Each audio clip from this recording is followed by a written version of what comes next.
Those of you who don't know me, my name is Shannon Butler, and I'm the historian for the town of Hyde Park, and I'm also the historian for the Poughkeepsie Public Library District.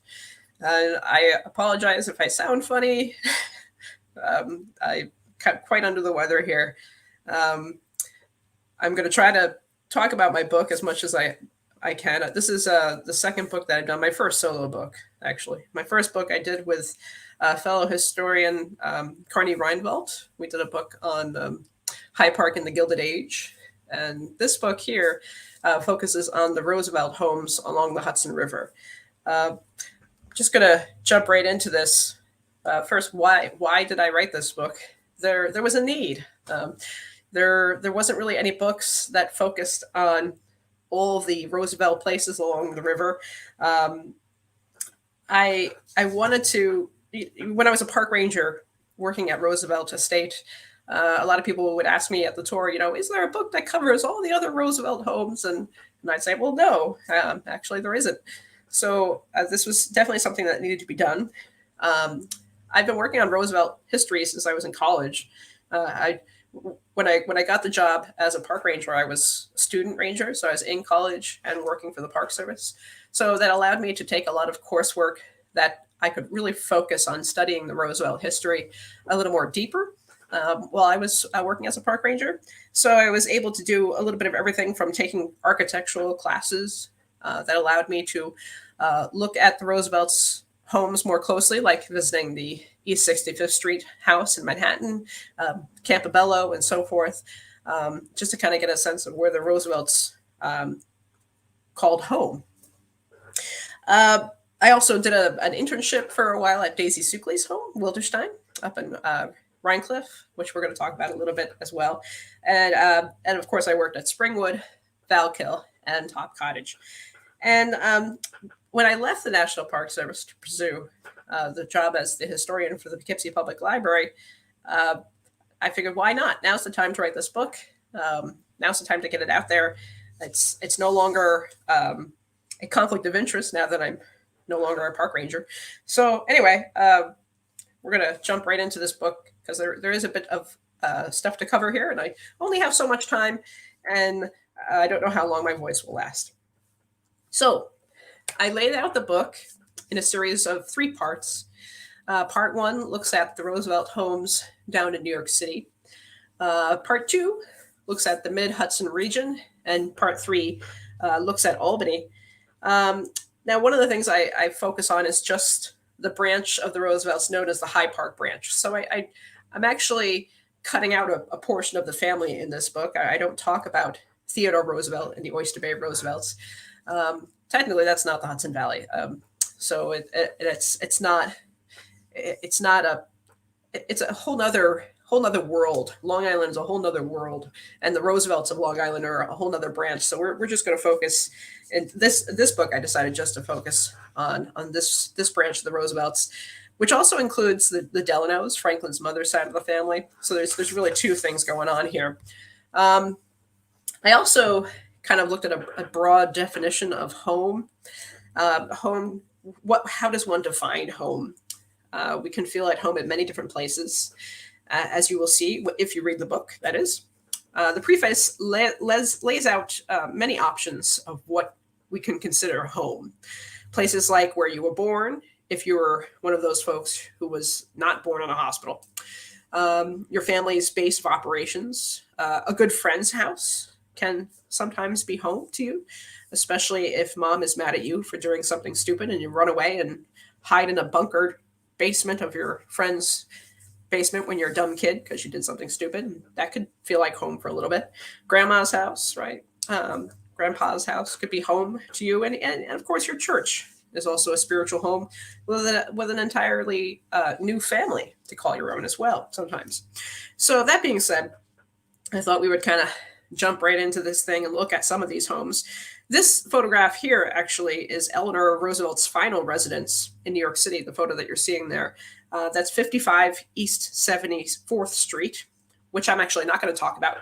I'm leaving out some really interesting houses and homes in this book because, in this talk, I should say, because if I talk about them in this talk, then you won't get the book. So, You'll have to get the book to see all the good stuff. So New York City. Now, of course, there were many big money families that got their start in New York City. Most of the Roosevelt's residents from before the mid 19th century are long gone. Right, New York City has constantly grown and morphed over time. So a lot of the stuff that with a lot of the places they would have called home in the early beginnings of the Roosevelt family, including Klaus Martensen van Roosevelt, the first Roosevelt to come over from the Netherlands. A lot of that stuff is gone, obviously. But there is a small sliver of the Delano's residents from early New York City. And that is actually part of what has become known as Colonnade Row. This is grand townhouse, this creation of the 19th century, this Greek revival masterpiece that is said to be the work of Andrew Jackson Downing. Though that's kind of up in the air. There's a couple of other architects that are attributed to this space. The row contained 9 townhouses and was built between 1830 and 1832. Each townhouse was 27 feet wide and contained 26 rooms each. So it was quite a lot of space in New York City at the time. They were all connected by this fabulous row of Corinthian columns, which were made from Westchester marble. The Delano family moved into one of these townhouses in the 1840s after having established their wealth in China, mostly heavily involved in the opium trade. Warren Delano and his brother Franklin Hughes Delano lived alongside other big names in this row of townhouses. John Jacob Astor lived here. Washington Irving lived here as well. And members of the Vanderbilt family were also living in these beautiful townhouses. Warren paid $10,000 a year in insurance in the 1840s. That's a good chunk of change. And he also, I should say, in today's standards, that's about $300,000 a year today. A small portion of this building still exists in the area now known as NoHo District on Lafayette Street. Now, of course, we're moving ahead a bit in time, about 70 years or so, to the Roosevelt's East 65th Street, where they called home for 35 years. This was a Christmas present to Eleanor and Franklin from Sarah. This is her Christmas, her little note to them, which reads, Christmas present to Franklin and Eleanor from Mama, number and street not yet quite decided, 19 or 20 feet wide. This is 1905, and she's drawing out this cute little house here for them, complete with smoke coming from the chimney, as if it's already been lived in. So the house was actually designed. It was designed by an architect named Charles Platt, and it was very fashionable Beaux-Arts style at the time. Excuse me. It actually, if you're looking at it from the outside, it looks like one townhouse, but in reality, it's 2 twin townhouses side by side, number 47 and number 49. So when you walk through the front door, you actually enter this little lobby of sorts, and there's an entryway on each side. Number 47 is Sarah's, and number 49 was Eleanor and Franklin's. The house is connected in a few areas. Excuse me. There were matching dining rooms on the first floor, and up on the third floor, there was another area where it connected. This allowed servants to move easily through both households. And Grandma, of course, could watch over the kids that Eleanor and Franklin were having at this point in the early 1900s. This is where FDR would relaunch his political career after getting polio. This is where he began his run for the presidency. However, after he became president, he would visit less and less to this home. Eleanor preferred to steer clear almost entirely of this house. She never liked it here. She became more independent in the 1930s. When Sarah died in 1941, Eleanor and Franklin put the house up for sale, and Hunter College purchased it for $50,000. Now, Sarah had paid nearly $250,000 back in 1905. And what she actually had done was she had purchased a couple of brownstones that were sitting in the spot and tore them down. And this was built on top of houses that were once standing there. So anyway, The between the land, the demolition, the construction of this house, $250,000 in 1905 versus the $50,000 in 1941. It's quite a difference there. Excuse me. All right, we're gonna try to make it through this. We can do it. I'm sorry. Okay, making our way into the Mid Hudson region. We're going to look at Algonac for a second because this is such a lovely house. I believe it went up for sale recently. So here we have the Delano home in Newburgh called Algonac. As I mentioned earlier, Warren Delano had a rather large fortune. I don't think I'm going to make it. Sorry, guys. Warren Delano made a rather large fortune in the opium and tea business and had the townhouse in Manhattan. And like many city dwellers, he decided that he wanted to come up into the Hudson Valley and buy himself a fine mansion on a nice piece of land.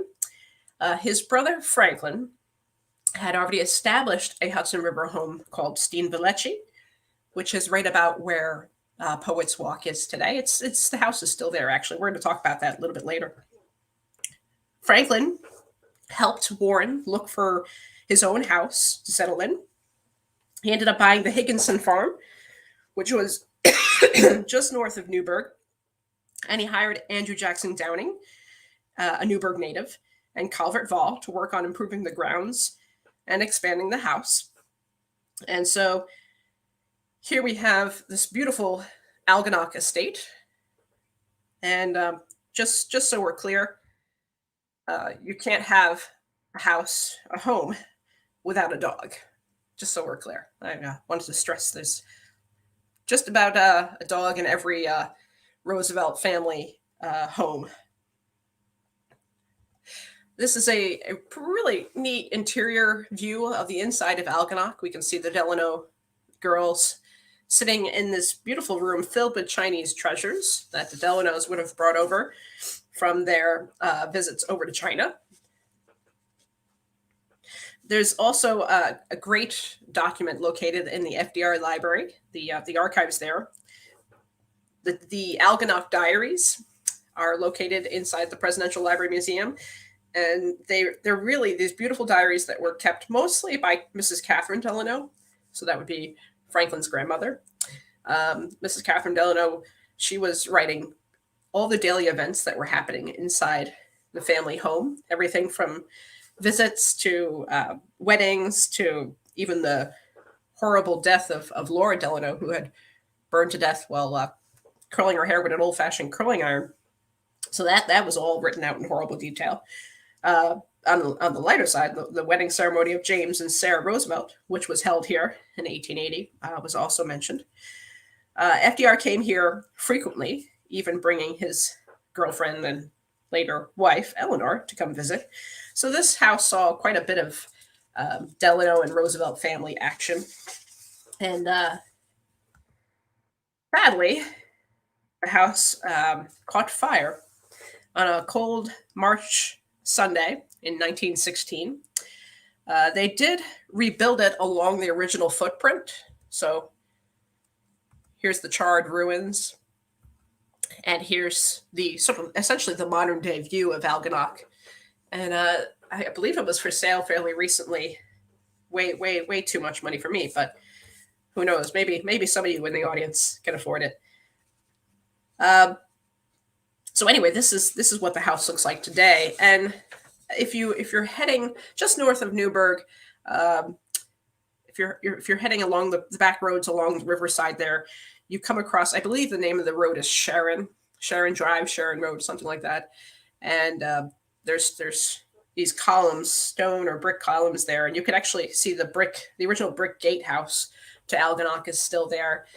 Now all these modern houses have been built around it, but that was the Delano estate back in the 19th and early 20th century.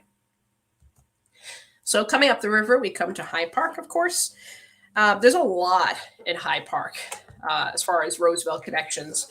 Of course, we have Mount Hope, Rosedale, the Red House, Springwood, Valkill, Top Cottage, and I also include St. James Church as the spiritual home. But it all starts with James Roosevelt, FDR's great-great-grandfather, who comes up to the Poughkeepsie area in 1818 and buys land from a guy named Arthur Smith. Mount Hope was built somewhere between 1818 and 1820. It sat on a bluff overlooking the Hudson River. What is now the old greenhouses for the Hudson River State Hospital. That's about where Mount Hope would have been. There are actually no photographs of Mount Hope because it burnt down before anyone got a chance to photograph it.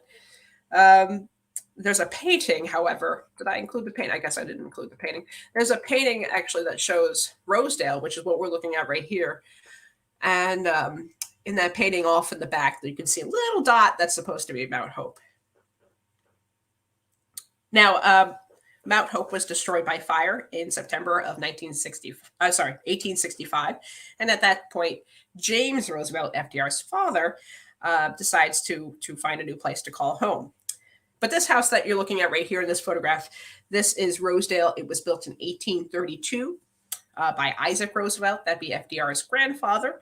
And it still stands today, and it's currently being restored and lived in. So here we have Springwood before its 1915 additions were added. After Mount Hope had burned, James Roosevelt made his way up Albany Post Road, just a couple miles, and purchased the Wheeler House and farm after selling his beloved Mount Hope property to the state so they could build their psychiatric center. The original house that was on this property was actually built by Ephraim Holbrook in the 1820s. Ephraim and Nancy Holbrook had a beautiful house here. They apparently had gorgeous gardens. Their portraits, actually, the portraits of Ephraim and Nancy are hanging in the main hall at the Dutchess County Historical Society, the Clinton House on Main Street. So that's a kind of a neat thing. But based on what few pieces I could find, Ephraim's gardens at Springwood were considered some of the most beautiful. So the Roosevelts continued on in that tradition of having lovely gardens on the estate. By the 1870s, James had purchased more land to add to the estate, including the Boreal property to the south. That included the red clapboard house, which he gave to his son, James Rosie Roosevelt, from his first marriage. Then James married for a second time after his first wife, Rebecca Howland, died. He married, of course, Sarah Delano in 1880. And when she moved in, she more or less left the house the way it was. She didn't change it too much. This is a really cool photograph of the Snuggery. Those of you who've been inside the Roosevelt House, you see this room when you're on tour, only it's not quite as large. You can see on the left-hand corner there's a doorway that heads into another room, and then another doorway behind that. Well, that doorway that you're seeing there would essentially head into the main foyer of the Roosevelt home today, which is now, of course, this big open room. But when in James's day, there were several small rooms when you first entered the house. It was a much smaller entryway. So the Snuggery here looks a bit grander, a little bit larger than it does today. And now that it's been cut to allow for a hallway for access down into the living room and library, the south end of the house. So anyway, James Roosevelt died in 1900, and Sarah took over the job of managing the estate, and she took it quite seriously. She oversaw every detail along with the help of her son, Franklin. FDR loved Springwood, and he believed that his children should be raised here as well, because it meant a lot to him. This inspired Sarah to make some additions to the house in 1915. These are a couple of photographs of that project. You can see some of the Roosevelt kids standing on top of the front porch here that's under construction in 1915, 1916 here. Sarah hired architect Francis Hoppin to work on the house. She actually wanted Charles Platt, the guy who did her East 65th Street townhouse, to come do it, but he was apparently busy. So Francis Hoppin came in to help along with the alterations of the house. Of course, Franklin had a heavy hand in this project because he saw himself as a bit of an amateur architect and helped in designing this layout. So this is all local field stone that's being used in the additions in the north and south wings, which FDR loved. And of course, today we have the modern look of the house. So In 1920, before FDR contracts polio, this is essentially how it would have looked and felt. This is during the 1920 campaign where he ran for vice president, sadly lost. This front porch was big enough to have a political stage. I thought I had that picture in here. Maybe I didn't. Anyway, I think it's in the book.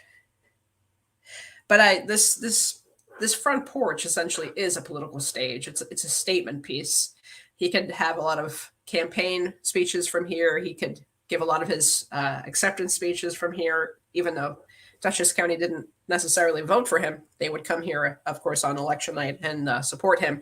He would meet world leaders on this porch, right? The King and Queen of Great Britain hung out with him here. Churchill hung out with him here. So this porch, this stage really is what he's envisioning for his future. And I think he saw that way back before his political career really took off. So it's a big stage, a big house with a big front stage that I've always liked. Here we have an overview of the estate. By the time FDR was president, he had greatly improved the family's holdings over time. He planted several thousand trees, of course, as you know. He purchased hundreds of acres from surrounding farms and improved the farm roads, and improved the he sort of had these tree plantations on the properties. He was really expanding this place and making it a sustainable farm.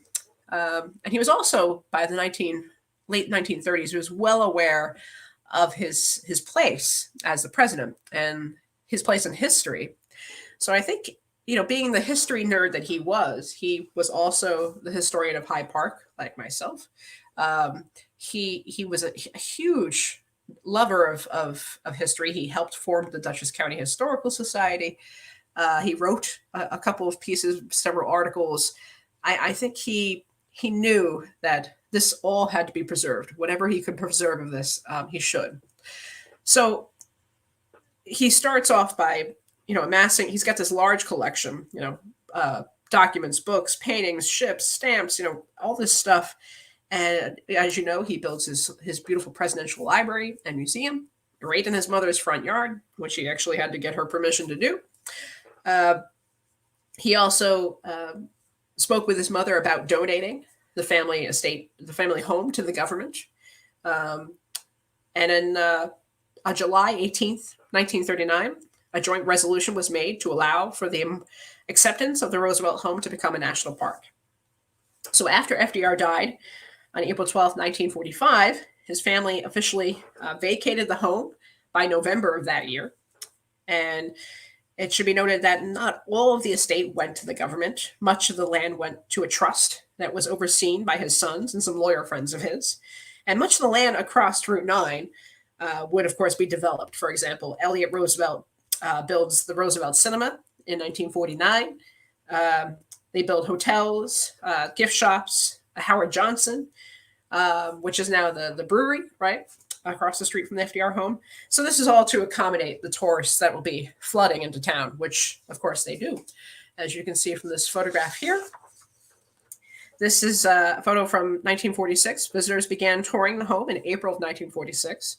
The admission fee was 50 cents. And within a year, over 500,000 people walked to the Rosewell home. Here we see them in the president's bedroom.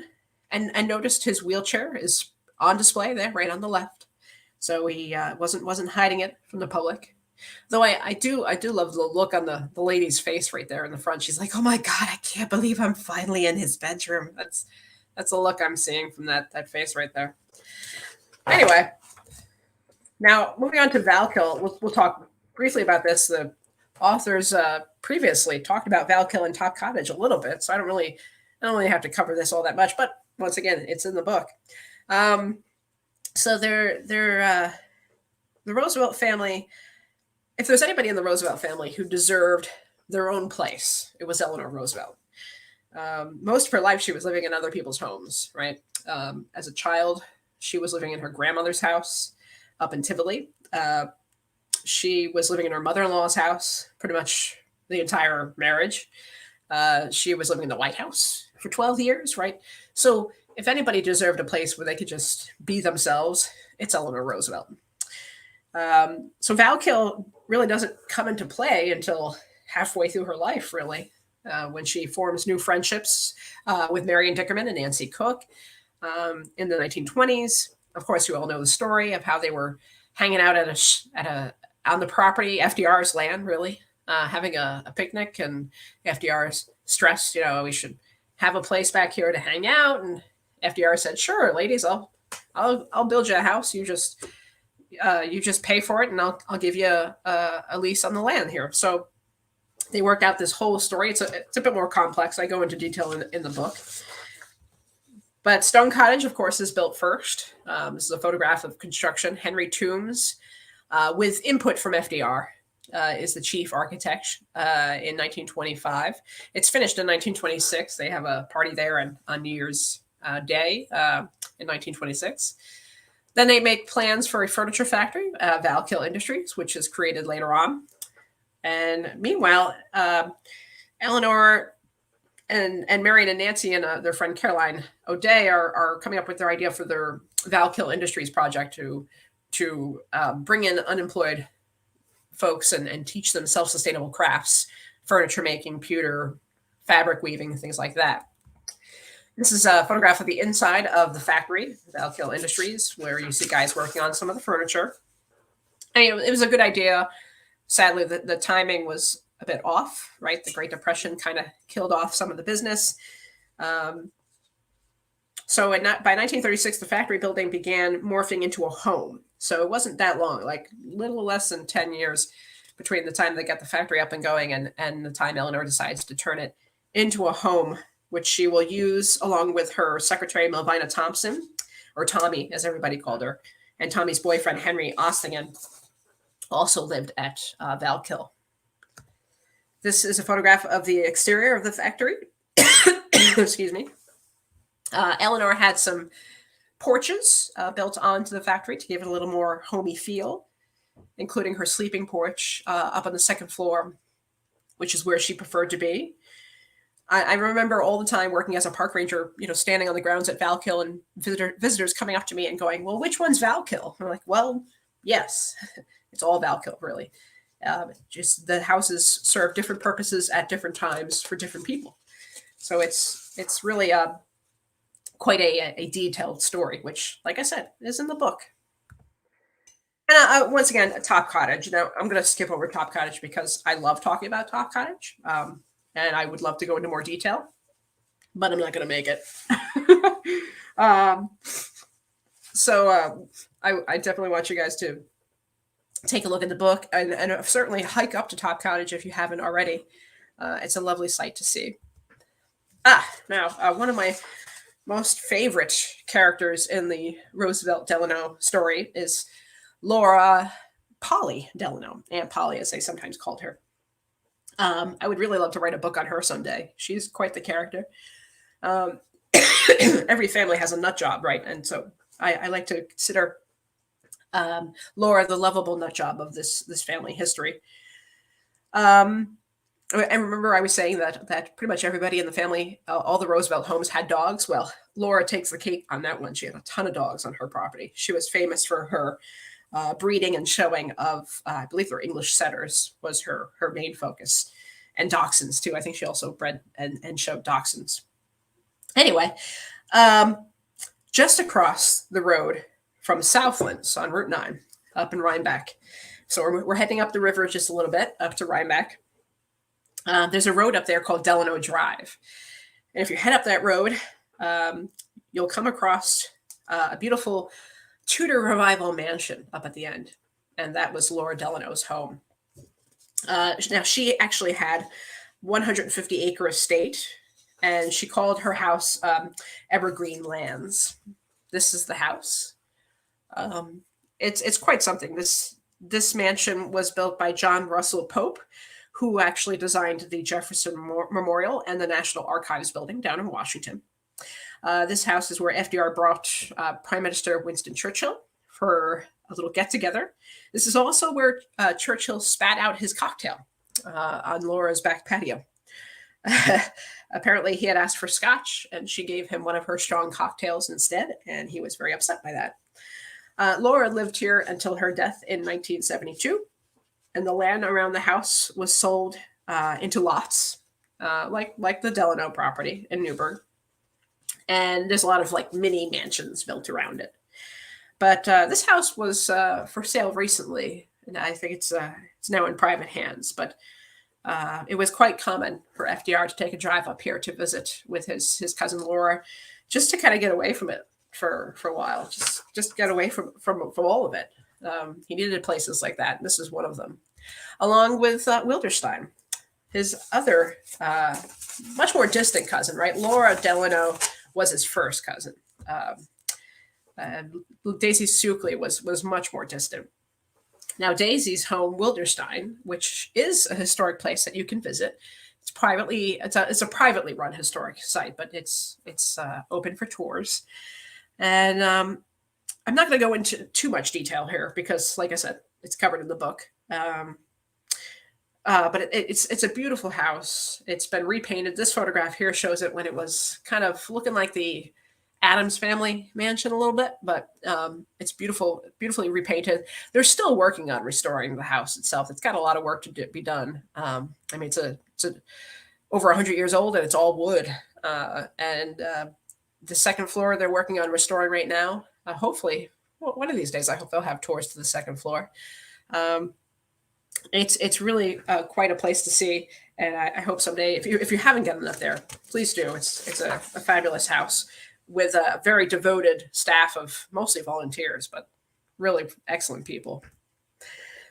Now, I said we're skipping over some pretty great places here, just for the sake of time, and also you got to read about it. So, anyway, what we're looking at here, there's two different houses that we're looking at here. The one up top is a modern day look of the interior of Steen Vallecci. That was the home of Franklin Hughes Delano and his wife Laura Astor Delano. And they lived up in what's now just north of just south of what's now Poets Walk. And that house is still there. And a few years ago, it was for sale as well. But Steen Vallecci was essentially part of the Astor property, the Astor land up there. And it's really this grand house. The book goes over it in detail. And the house down below on the lower right-hand corner is Oak Terrace. And that's another house I think that just came up for sale again, which was the childhood home of Eleanor Roosevelt. This is her grandmother's house, just outside of Tivoli. It was part of the Livingston land. It's right next door to Claremont State Historic Site. And it's another house that I believe is currently on the market. So if you got a few million to spare, you might be able to pop in and purchase Oak Terrace. Okay, so we make our way to the state capitol. We have to remember that FDR had actually lived here twice in his career. Once as state senator, and then again as governor. Now, when you're a young state senator back in those days, you stayed in hotels mostly. As a matter of fact, at first he stayed at the Taconics Hotel, which was known for its luxury and for its convenience to the capital. It was not far. He rented rooms for $45 a week. So this is back in like the early 1900s, right? When he and Eleanor rented a house later on of Mr. Sturdy at number 248 State Street for about $400 a month, a bit more pricey. But if we fast forward a bit into the 1920s, after FDR recovers from his fight from polio, he is, of course, asked by Governor Al Smith, who is running for president. He was governor of New York at the time, and he wants FDR to help him out, give speeches, and then, of course, run for governor as well. FDR was successful in running for governor, but poor Al Smith was not successful in running for president. It wasn't easy for Smith to convince FDR to leave the comfort of Warm Springs, Georgia, right? He was swimming down in the springs down there. It was warm in Georgia. It's not warm in Albany.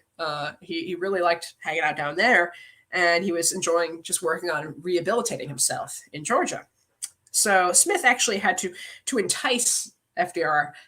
He said, look, we've got these greenhouses up here, We could just turn them into a swimming pool for you. So that's what they did. And they built this beautiful swimming pool out of the greenhouse. You can see it's very clearly an old greenhouse setup. And it turns out it makes an excellent swimming pool.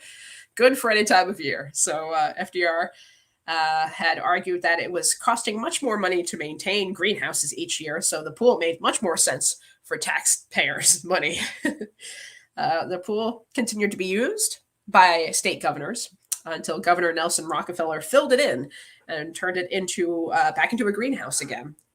But in 1988, Governor Mario Cuomo, I can't talk today, decided to have the pool restored back to the way FDR had it. So that's how it remains today. So if you were to go up and take a tour of the governor's mansion, which you can, at least pre-COVID, you could go up there and see the pool as it is. I think they've got a more modern pool today. So this one's just kind of left the way FDR would have had it as sort of a memorial to him. But it's quite a nice place. Al Smith, the previous governor, and his family had lived in the governor's mansion a pretty long time. He served as governor from 1919 to 1920, and again from 1923 to 1928. So, excuse me. Elliott Roosevelt shared his humble opinion of the house. By the time the Roosevelts moved in, he said, quote, the mansion seemed as if it might have been haphazardly assembled to serve as a classic house on Haunted Hill, popular in any number of Hollywood spine tinglers. He then went on to say, our new home showed obvious signs of paranoia in its confusion of turrets and towers, balconies and chimney stacks. And he claimed that the Smith family had hired a decorator from Bloomingdale's in New York City to make the house look as if it were a high-class New York City hotel. So I guess Elliott Roosevelt did not like the governor's mansion. Eleanor had to ask the Smith family, to take their zoo with them. They had a whole zoo up there.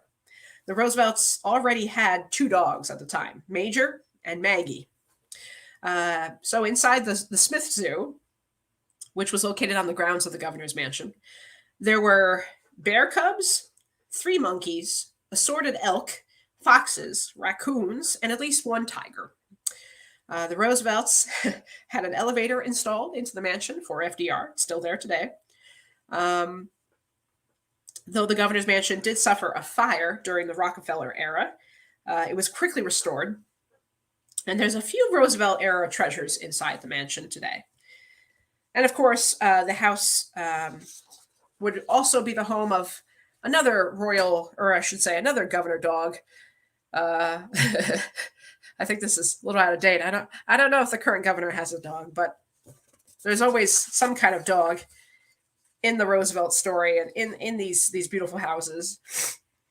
And while there's no place like home, it is quite possible to feel at home in many different places.